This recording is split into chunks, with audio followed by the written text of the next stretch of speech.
Hello everyone and welcome, and thank you for joining us for today for another edition of IRENA Insights webinar series. My name is Martina Lyons and I'm from the IRENA Innovation and Technology Center in Bonn. If you are joining us for the first time, let me introduce you IRENA. We are an intergovernmental organization with currently 163 member countries and another 21 countries in their accession process. We support countries in their transition to a sustainable energy future and serve as a principal platform for international collaboration, center of excellence, and a repository of policy, technology, resource, and financial knowledge on renewable energy. Since our analytical work and our engagement with member countries generates a lot of valuable insights, we are constantly looking for more ways to share those insights with you. And that's why we launched our fortnightly IRENA Insights webinar program in January 2020, way before well, not really way before, but before the pandemic-driven proliferation of all the online events. So about our IRENA Insights webinar program, every other week, presenters from one of IRENA team, either alone or together with their invited guests, share with you key findings from their latest work, or as is the case today, sneak peeks into their upcoming reports. They offer you insights into opportunities, trends, best practices, but also innovative solutions to address various challenges. We aim to keep this webinar short, so approximately 30 minutes, so we cannot cover everything, but we do hope to give you enough to decide whether to delve deeper into the topic.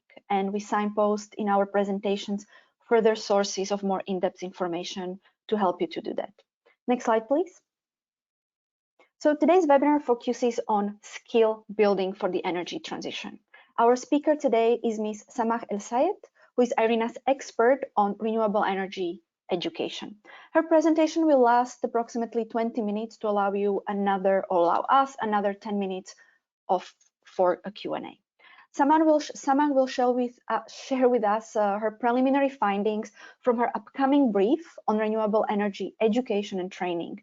She will show several examples of policies and initiatives, including public-private partnerships on training, enhanced curriculum frameworks, teacher training, ICT utilization for skill delivery, and recruitment of underrepresented groups. But before I hand over the microphone to Samah, I have a few housekeeping items to cover. Next slide, please. Today, next slide, please. I hope the slides will start moving. Anyway, today's webinar is recorded and will be available together with the presentation slides on IRENA webinar website under the past webinars. The previous webinar recordings and slides are already there, and we will share with you the link to the website also in our follow-up email. All of you are currently muted and you will remain so throughout the webinar. We would love to hear from you during today's presentation. So if you have any questions to Samah, please send it to us through the question feature that you will find on you can find on the webinar panel. We are monitoring your questions throughout the session and we will select some to be answered. But due to time constraints, we apologize in advance if your question is not answered. To be able to reflect on the delivery of our webinar and ways to improve it, and what else you would like us to cover in the future editions, we would appreciate your feedback. So at the end of the webinar, and then also in the follow-up email, we will share with you a very short satisfactory survey, which we invite you to complete. We are monitoring your comments and we will work on selecting topics of your interest and trying to shift times of webinars to accommodate various time zones. And last but not least, if you experience any technical difficulties, please try to reconnect by dialing in via phone. You can get the number by clicking on the phone option, which is located on the webinar panel. Otherwise, please visit support service on the GoToWebinar website. And now, without any further ado, let me kick things off by welcoming Samah. Samah, over to you. And please, if we can have the slides moved. Welcome, Samah. Okay, thank you, Martina. And I guess I'll start the introduction while the slides move on. So good afternoon or morning or evening, depending on where in the world you're joining us from. So I'm really pleased to be here today to speak about some of the education and skills needed for the energy transition. And so over the years, IRENA has built this really rich body of work looking at renewable energy jobs and skills and some of the occupations that are created along the value chain. And so now we're starting to build on and extend this work to look more specifically at how these skills can be built. And so this is quite a new area of work for us here at IRENA, and today I'm going to be sharing some of our early thinking, including some of the priority areas that we've identified.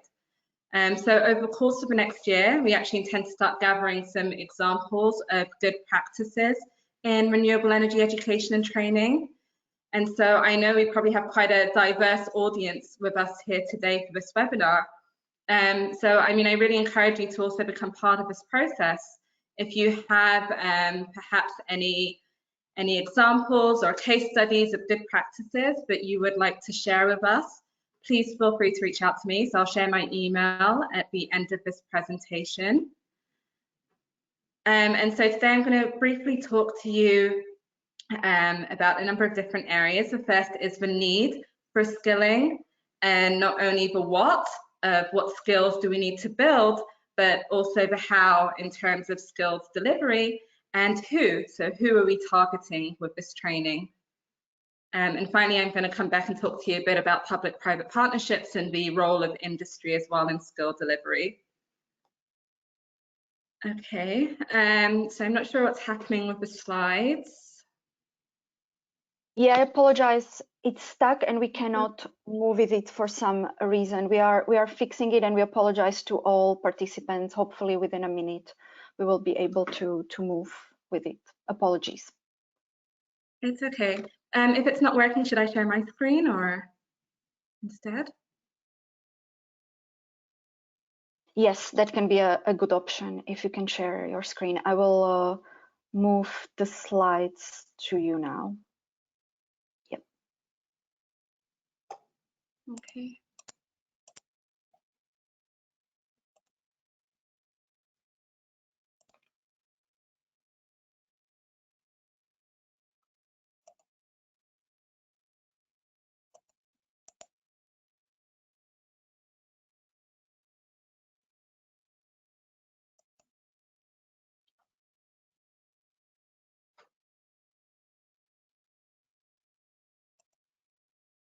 Okay, I think it's also not working for me, so it seems to be a technical issue all around.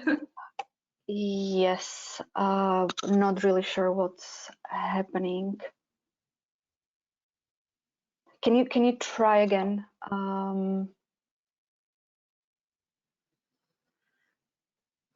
No.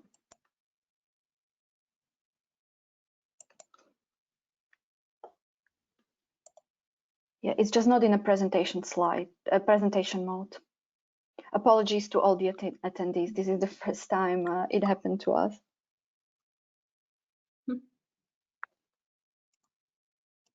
Okay, I can't see it on my screen at all.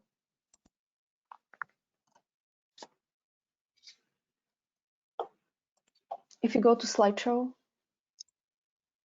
Okay, can you see it now? Perfect. Wonderful, it's working. Fantastic. Thank you. Okay. Okay, great.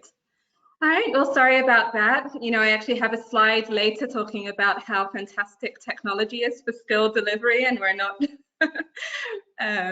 we're contradicting that a little, but anyway, let's continue. So I gave you a bit of an overview of what we're going to discuss.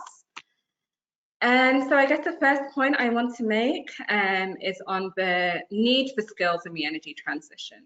So IRENA's research shows that today we have 11.5 million people employed in the renewable energy sector. And with the right investments and policies in place, in 2050, this number could grow to 42 million renewable energy jobs, plus another 21.3 million jobs in energy efficiency and 14.5 million in energy flexibility. So overall, we're talking about 78 million transition-related jobs that could be created by 2050. And so we know there will be, and there already is, a high demand for a transition workforce. And so we need to match this demand with the necessary supply of skills. But you know, the objectives of renewable energy education and skilling are twofold. So yes, on the one hand, we want to prepare this transition workforce with 78 million people by 2050. But on the other hand, we also just need a knowledgeable society overall.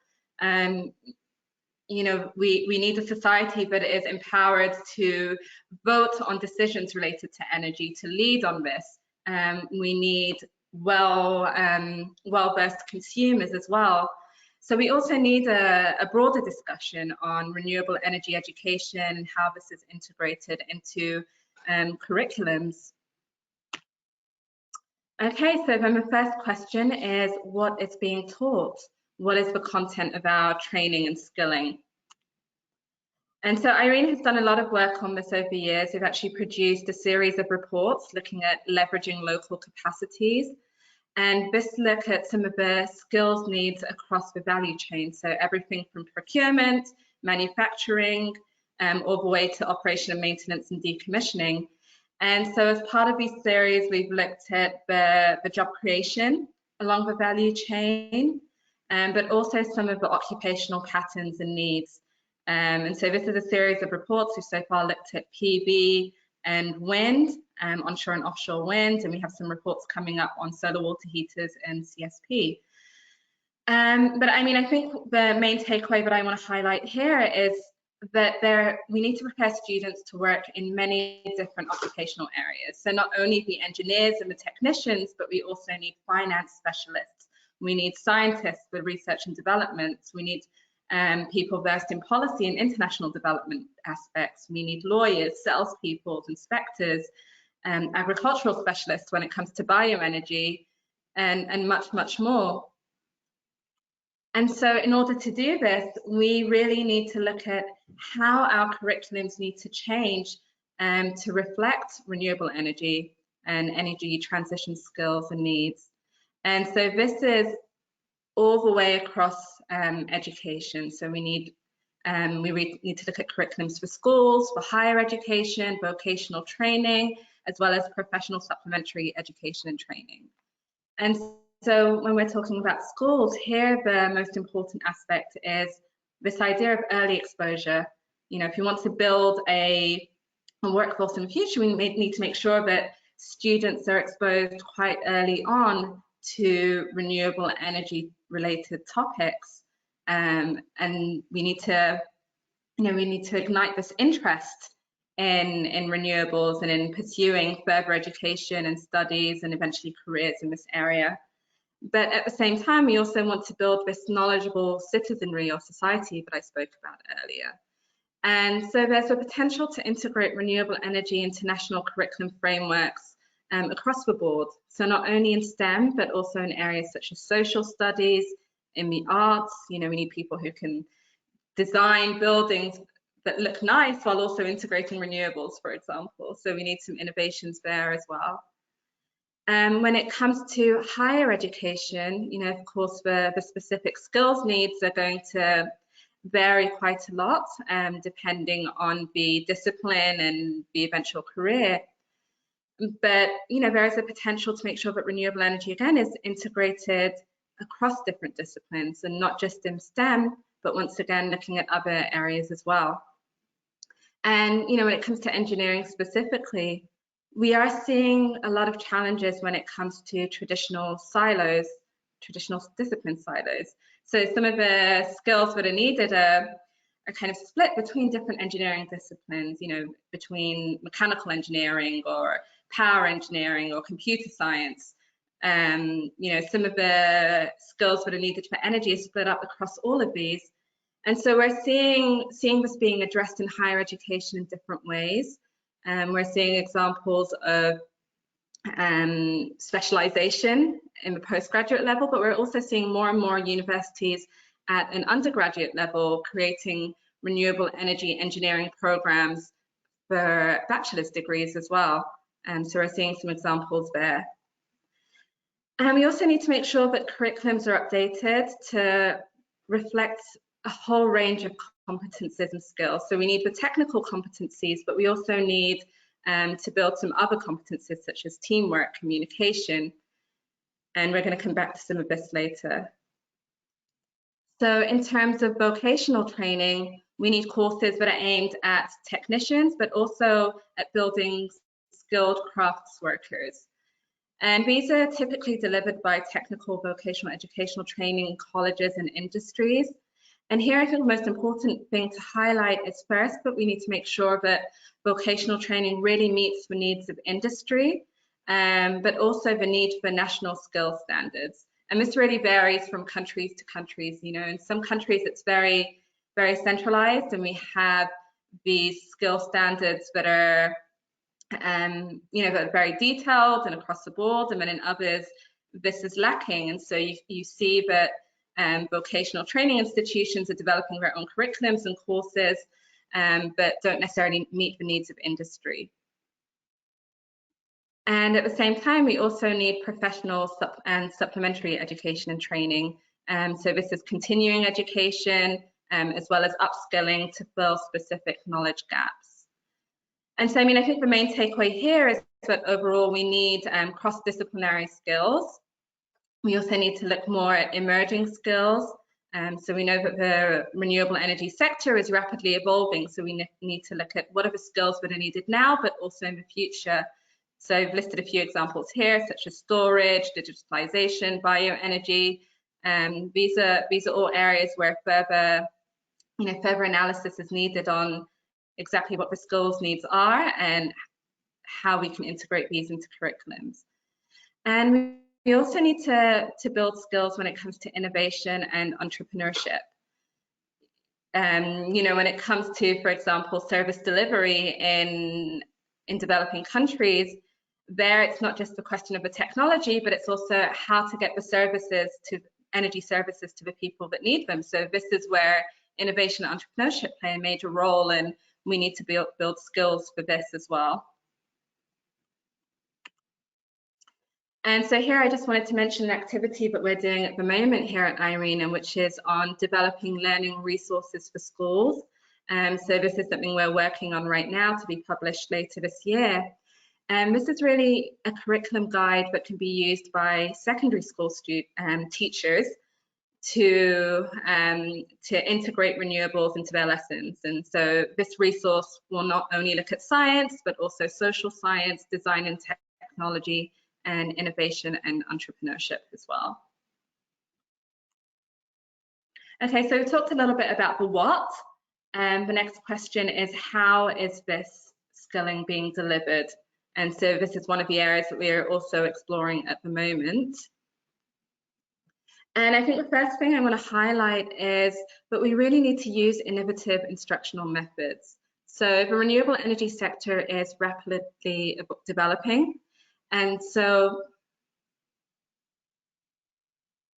okay. Can you still see my screen?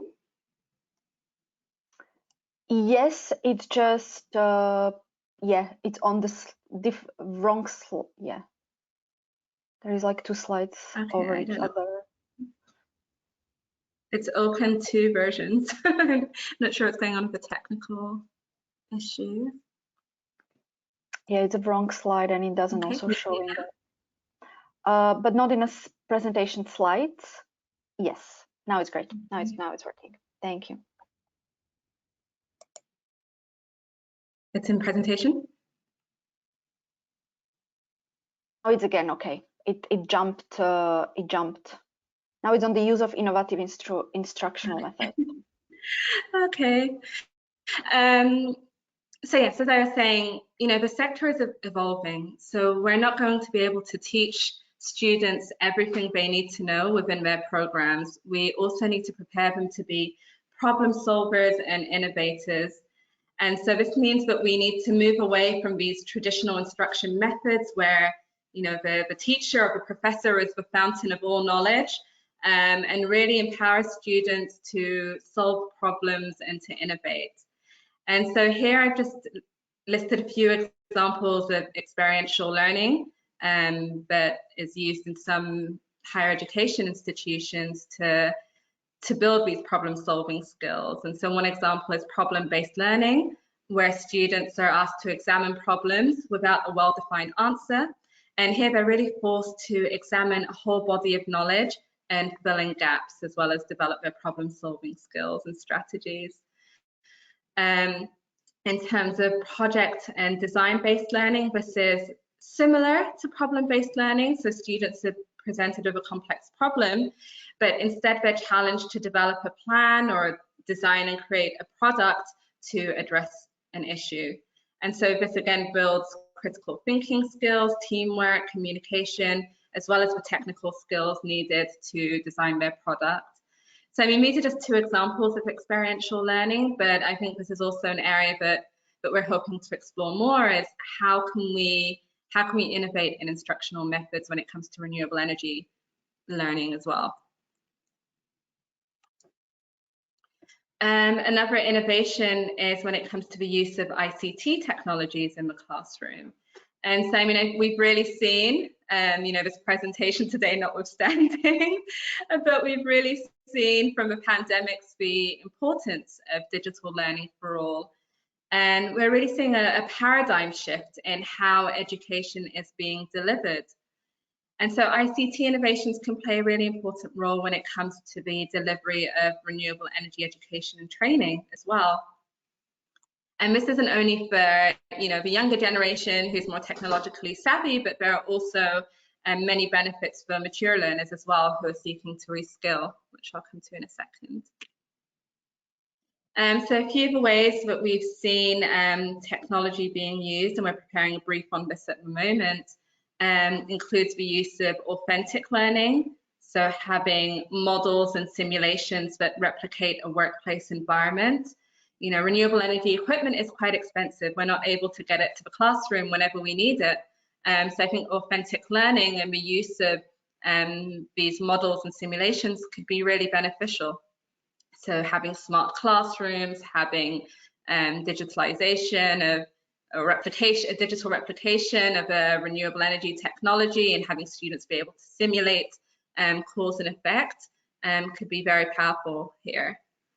ICT technologies can also help when it comes to improving access.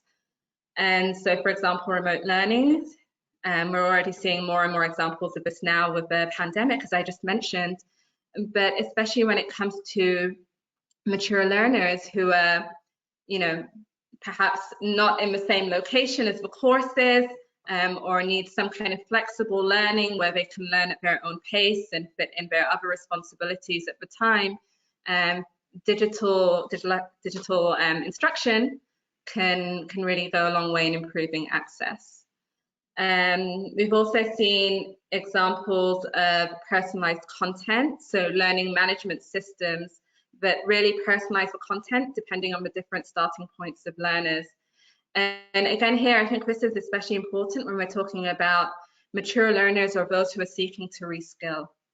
You know, oftentimes they're coming from quite different backgrounds, and so they'll have a different starting point. And so learning management systems can go a long way in assessing, you know, what does everyone already know, and then personalizing the content depending on this.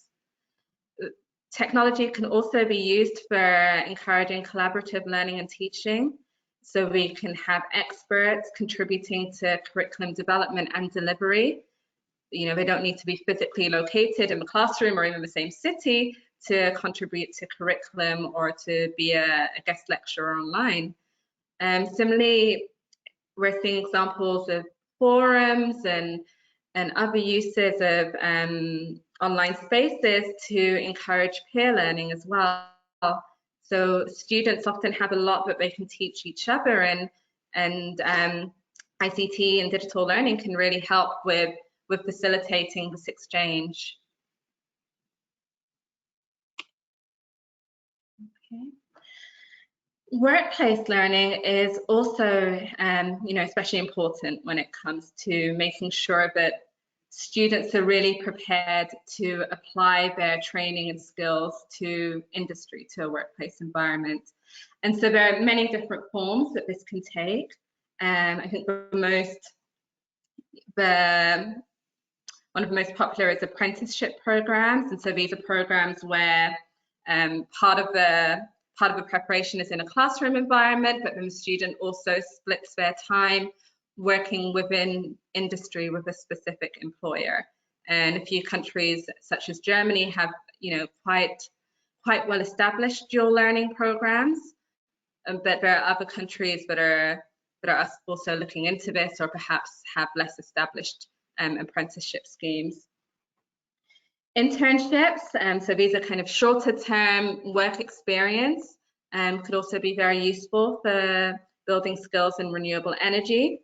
Volunteering and service is another form of workplace learning, and employee training. And I think employee training is an important one to highlight because, as we said, the industry is rapidly developing and we can't always expect new employees or students to know everything coming in. And so employee training has a very important role to play here as well. And when it comes to IRENA specifically, I just wanted to highlight a few workplace learning opportunities that are offered by the agency. So IRENA hosts internships. We also have an associate professional program. So this is aimed at young professionals and recent graduates. And there's also now a capacity building program for young professionals from least developed countries as well. So you can find more information on some of IRENA specific workplace learning on the IRENA website. Okay, so we talked about what is being taught and how this is being delivered. The next question is, who is this being taught to? And, if we're talking about having an inclusive energy transition, we need to make sure that everyone is able to contribute and everyone is able to, partake of some of the opportunities that are created.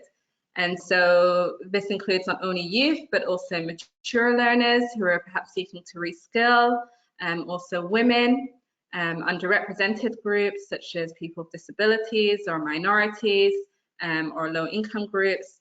But we also need to build the skills of teachers as well, which I'll come back to in a moment. Okay. So when we're talking about building the skills of youth, we're talking about the energy professionals of the future. And I think one of the important points to note is that over 40% of the population is under the age of 25. And, I think this new generation is quite a different one. They're on track to be the most well-educated generation. And they're also, what we call digital natives, so they have little to no memory of the world before smartphones.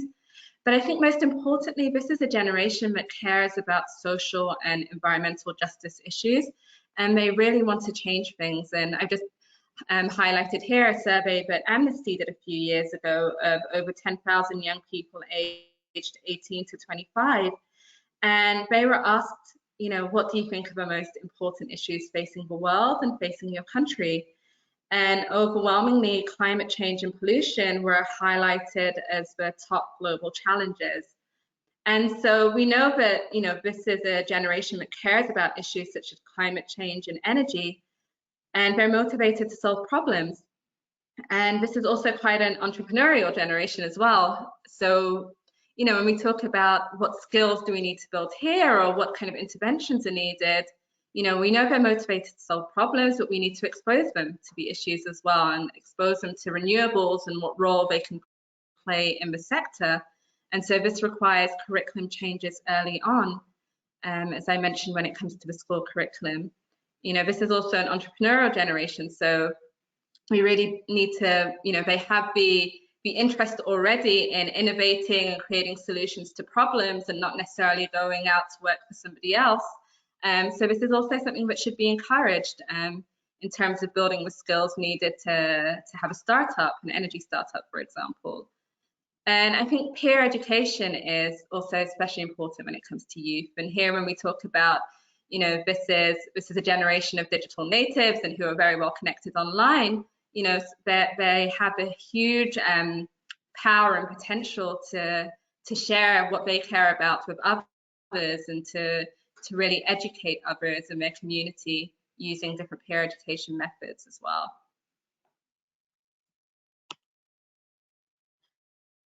We also need to build the skills of different underrepresented groups. And so here we're talking about women, people with disabilities, minority populations, the elderly, and low-income individuals. You know, I recently saw the statistic that said something like 15% of the population has some form of disability. And I think this is definitely a group that is not well represented when it comes to the renewable energy sector or employment more broadly. So what can we do here? As well as for other underrepresented populations. And so some of the interventions that are needed include targeted recruitment, funded training opportunities, apprenticeship schemes, support for finding work, and importantly, accommodations in education and in the workplace as well. And I think here this is an area where, you know, we're looking to find some case studies, especially in examples of good practice. So I'll reiterate again, if you've come across some positive examples of this happening in your own countries, do please share these with us. We also need to build the skills of women and girls and make sure that they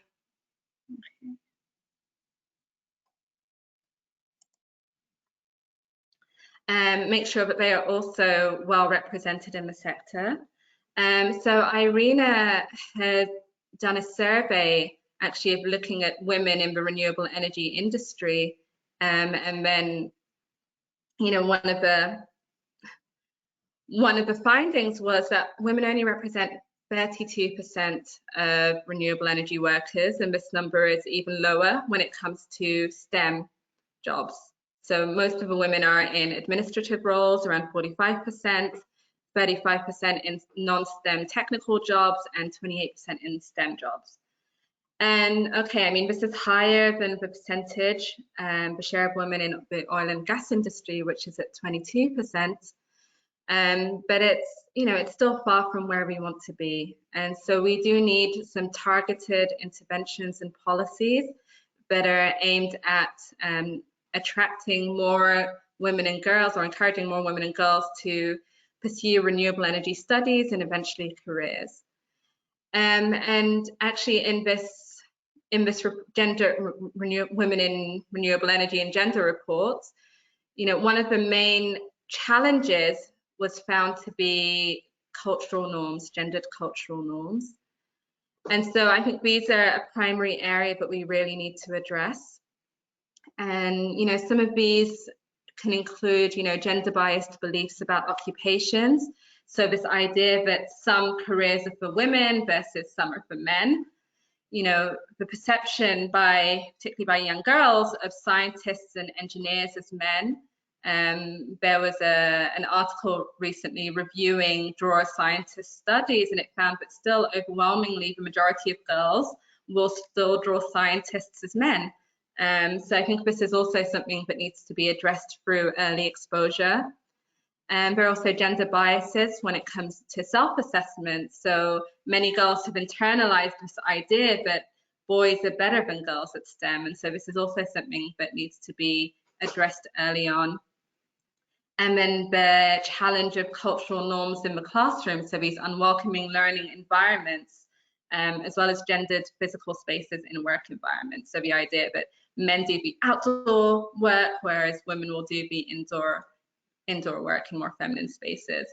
So I mean, I think all of these need to be addressed quite early on through mentorship schemes, through early exposure, through showcasing examples of women and girls in the renewable energy sector and making sure these get to the right audiences, showcasing the range of career options in renewables, and also addressing biases within educational settings, as well as targeted scholarships.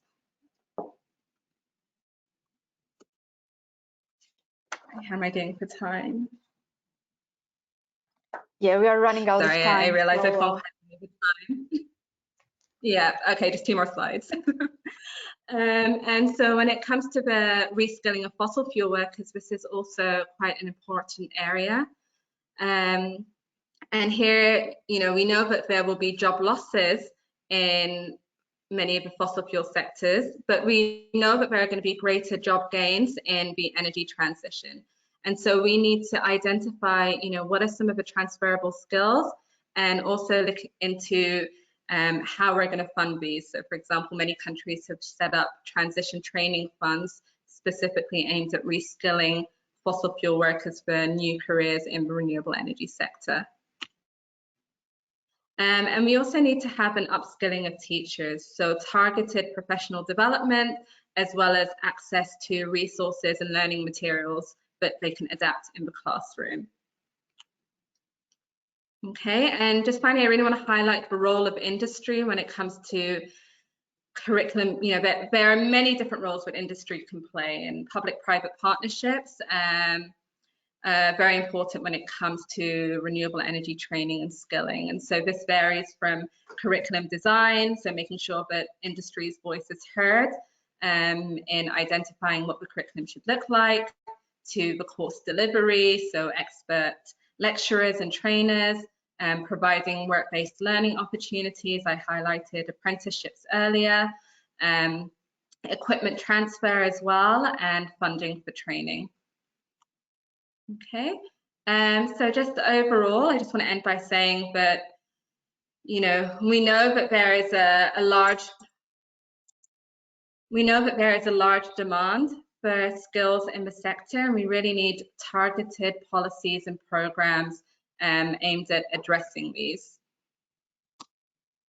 Okay, and thank you for your attention. Sorry for going over time and the technical difficulties we're facing today. So I mean, I think just the main point that I want to highlight is, as I said, this is, you know, a new area of work for us here at IRENA to start looking at this. So we would very much welcome your input and your contributions. If you have case studies you would like to share, some good practices you would like to highlight from your own countries or areas, please feel free to reach out to me. My email is here on the screen, and I look forward to interacting with you all more. Thank you very much, Sama, for a lot of insightful information on the importance and even more importantly on the ways to build skills necessary for the energy transition. We have received a lot of questions and a lot of comments. Since we are running out of time, we hope we can stay with us for additional 6, 7, 8 minutes so we can address at least a few questions. We will be sharing all the questions with Sama and all your comments, and as she mentioned, please send your individual experience and share them with her. So we receive a lot of repetitive questions, so we try to group them into a few questions. So let me start with this one. So there were a lot of university students, and they're asking whether there are any resources they can use to integrate renewable energy in their own curriculums. Thank you. Yeah. Okay, so that's a good question. We actually had a webinar last week that was aimed at higher education institutions, and the recording of this one is available online. But this was actually something that we held in partnership with the Green Learning Network and UNEP. And the focus was specifically on sustainability curricula for higher education. And so as part of this, we produced an open resource document that looks at examples of different resources that can be used by students, but also lecturers to integrate renewables into their courses. So I would encourage you to take a look at this, and if you send me an email, I can also send you the link to this document as well. And it's an open document, so we're also encouraging people to add any resources that they're aware of, and it's really a shared document for the community.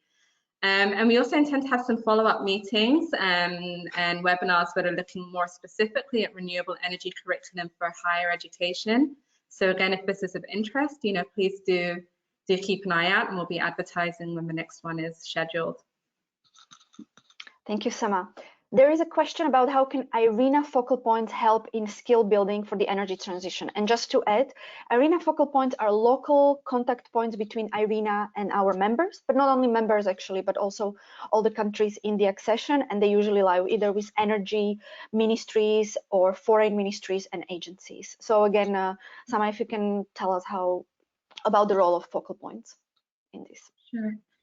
Okay, so that's another good question. So I think there are a number of different ways that focal points can really support this process. I mean, the first was just, you know, what I've been asking for throughout, which is this sharing of good practices.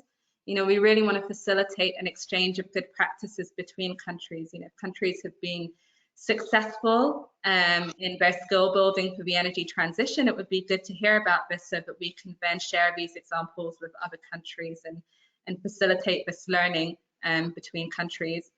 We also want to build this network of institutions who are working on energy education and skilling. So not just on a country level, but also between educational institutions. So if you're able to connect us or highlight to us, which are the key training and education providers in your country when it comes to renewable energy, I think this is an important start.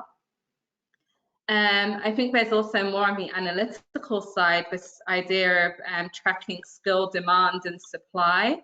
So this needs more of a, we can speak more broadly, as I did earlier, about this job creation and the energy transition, but we also need to look at this on a country level and what does this mean for skill supply versus demand. So this is another area that we could be looking at with our focal points. And finally, we could also be exploring opportunities for more specific engagement. So I want to highlight, for example, here in the United Arab Emirates, where IRENA's headquarters is based, we've actually working closely with the Ministry of Education here in the UAE to integrate renewable energy into their school curriculums. So this is across the whole country. And so, this is a pilot for us right now to see how it can be done and how renewables can be integrated within the national curriculum here in the UAE. But if this is of interest to other countries, we could also explore doing something similar there as well. So those are a few of the areas, but I'm sure there are many more ways as well that we can be working with our focal points. Thank you, Sama, very much. There is another question. You already touched upon this fossil fuel, oil, and natural gas workers. So a lot of questions came, and if you can elaborate more compared to what you said, what are the opportunities for employing these kind of workers in new decarbonized industries? Yeah, I mean, the opportunities are many. There are many skills that can be applied regardless of the specific technology that we're talking about. Many of the engineering and technical skills are transferable with a little bit of upskilling or filling in gaps.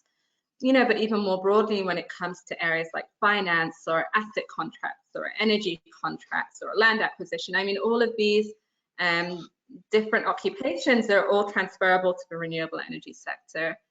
Actually, in one of our leveraging reports that I mentioned earlier, which was looking specifically at offshore wind, we looked at how some of the skills in the offshore oil and gas industries could be transferred to offshore wind as well. So this is a specific example. But again, there are many capacities that are quite directly transferable there. So for example, when we're talking about project planning, surveying and managing large marine projects, all of this is transferable. When it's the manufacturing of support structures, this is also a transferable occupation. There are many similarities when it comes to the installation and connection of turbine foundations and stabilization structures. So there are a lot of skills that are directly transferable, and then there are others where someone with the knowledge of the oil and gas industries or even coal sector, with some reskilling and upskilling, they can transfer their skills to the renewable energy industry or to the energy transition more broadly. But of course, this requires policies. This requires countries to have specific skilling policies in place to facilitate this. And there was an example from, I think it's from Scotland, where they had a transition training fund, a £12 million training fund to reskill workers in these industries. Thank you, Sama. One more question, and then unfortunately we will have to close out because of the time. So what are your experience in dual education, which means education on the job, some on weekends, at work, some at school? So if you can share something with us on that. Yeah, so I touched on this briefly when I was talking about apprenticeships. But, some countries like Germany that I had highlighted earlier have this really long history of dual education. And so for the renewable energy sector, this could go a really long way when it comes to, balancing the theoretical skills needed with the needs of industry. But of course, dual education is quite a complicated system. So it needs a lot of coordination between the governments who need to identify the skills needs, the vocational training institutions, the employers who are paying the salaries, but at the same time, building the skills, the unions and industry who should be feeding into the curriculum, the chambers of trade and industry who carry out the exams at the end. I mean, it's quite a complicated system, so it's not something easy to make happen. But I think if countries are willing to go through this process and have this level of coordination and consensus building, then this could be a very successful way to build the skills that are needed. Thank you very much, Sama. We unfortunately ran out of time a lot. Thank you to our speaker, Sama El Sayed, for sharing with us her work, her actions, and everything what they are doing to build knowledge around education and skills, upskilling for the energy transition. It's the work in the beginning, so of course the engagement of every one of you would be highly appreciated. And also we equally thank you all for your questions and your comments and for joining us today and for dealing with us and all the technological glitches. We would like to leave you with two final announcements. So the first one, as mentioned in the very beginning of the webinar, please fill in the very short satisfactory survey, which will appear at the end of the webinar on your website. We will share it with you also in the follow-up email. It is very useful for us. You share with us all the topics you are very interested in, and then we try to connect it with the current work we are working on and the practices, so we can share something concrete with you. So thank you for that. And then the second one, the last one but not the least, we would like to invite you to our next edition of this webinar series. We are doing a small two-part series on hydrogen. So the next one on the 9th of March, we will be discussing the policy importance, and then the second one on 23rd of March, we will delve deeper into the cost components of electrolyzers. And you can already register on our IRENA website for it. And we will be sending the follow-up email with a link to register, but we see in your comments a lot of questions on the webinar, which happened yesterday, I think Sama mentioned, or a few days ago, on education. So we will add also that link to it, so you can watch all of these and get more information, and we will share the presentation slides as well with Sama email. So, and that is all for us for today. Once again, thank you, Sama, for sharing with us your work and preliminary findings. Yeah. And thank you all for joining us, staying with us 20 minutes almost later than expected, for your questions and your engagement. And we look forward to seeing you in our next editions. Well, thank you again. Goodbye and see you soon.